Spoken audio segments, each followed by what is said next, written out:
Jadi kalau istri Nabi saja menggunakannya, maka ibu yang bukan istri Nabi lebih berhak untuk menirunya. Ibu istri Nabi bukan, sahabat Nabi bukan, tetangga Nabi bukan, hidup dengan Nabi tidak. Tidak ada turun jaminan surga untuk ibu sampai dengan saat ini. Zaman dulu, bahkan awal keislaman, tidak ada toilet umum. Itu masalahnya. Jadi kalau ingin buang hajat, rata-rata ke kebun kurma. Datang ke kebun, hajat tuntas, kembali. Persoalannya, yang hidup bukan cuma laki-laki, ada pula perempuan. Jadi begitu keluar, kadang-kadang seringkali mendapatkan pelecehan, walaupun sudah ada tandanya. Dari siapa pelecehan itu? Muncul dari kalangan orang-orang yang hidup pada masa itu, dari kalangan preman-preman Madinah. Umumnya orang-orang Yahudi pada masa itu. Di zaman Nabi, awal-awal ada preman, Pak. Jadi bukan cuma sekarang saja. Jadi kalau sekarang ada preman lagi, dia ketinggalan, telat. Telat, luar biasa. Kuno berapa kuadrat? 16 kuadrat ya. Alhamdulillah.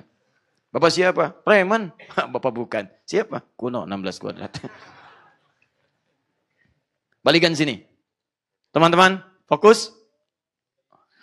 Banyak digoda sampai dilecehkan dan dilaporkanlah keesokannya peristiwa itu kepada Nabi sallallahu alaihi wasallam. Begitu dilaporkan, turunlah kemudian bagian fase yang terakhir yang ini jadi inti pembahasan kita. Quran surah 33 ayat 59.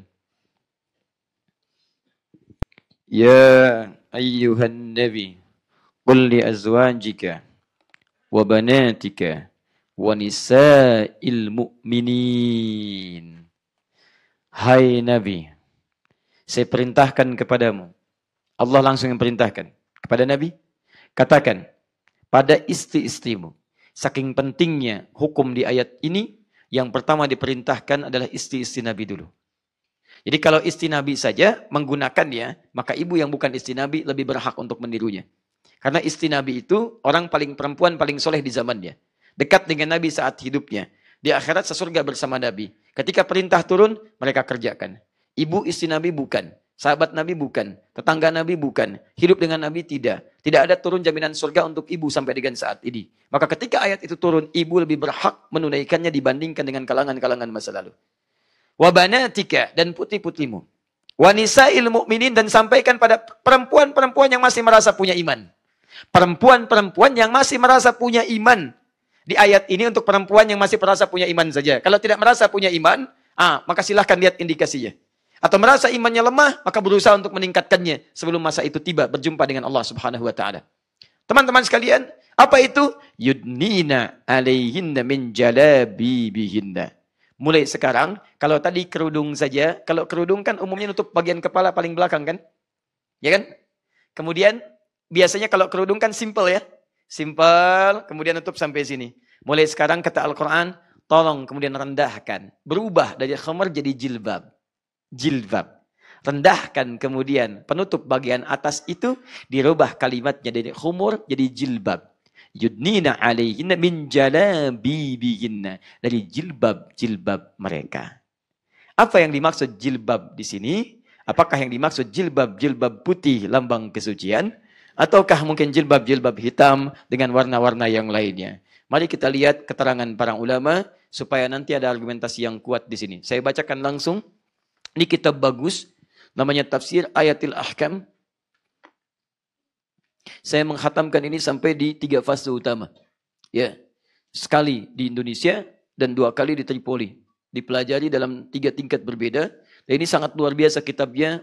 Ini khusus ditulis oleh seorang ulama, Syekh Muhammad Ali As-Sabuni, untuk mengeluarkan ayat-ayat terkait hukum saja dalam Al-Quran. Ini cukup bagus.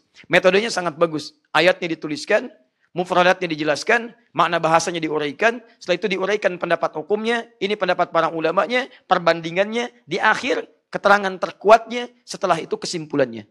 Ini metode yang paling bagus dalam perbandingan fikih Islam untuk hal yang paling simpel. Jadi ini tahap-tahap yang sederhana.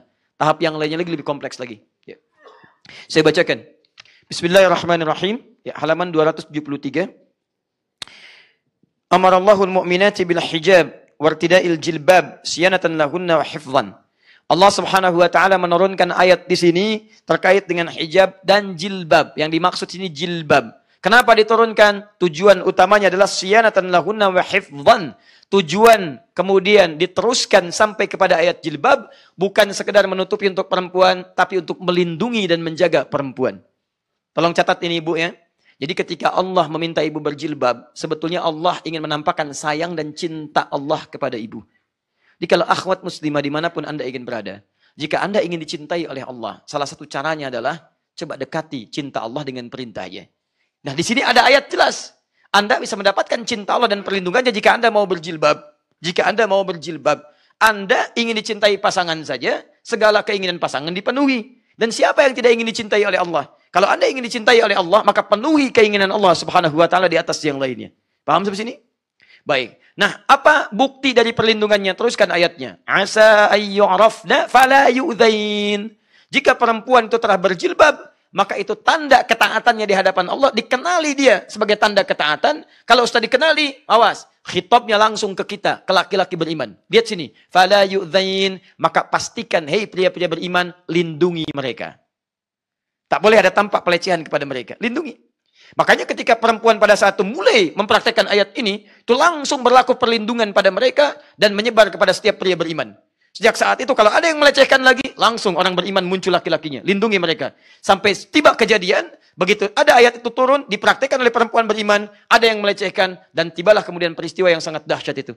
Laki-laki beriman berlomba-lomba menolongnya, sampai terjadilah kemudian satu musibah yang dengan itu nanti ada tanda orang Yahudi terusir kemudian dari Madinah dengan perilaku mereka yang melanggar kesepakatan pada saat itu.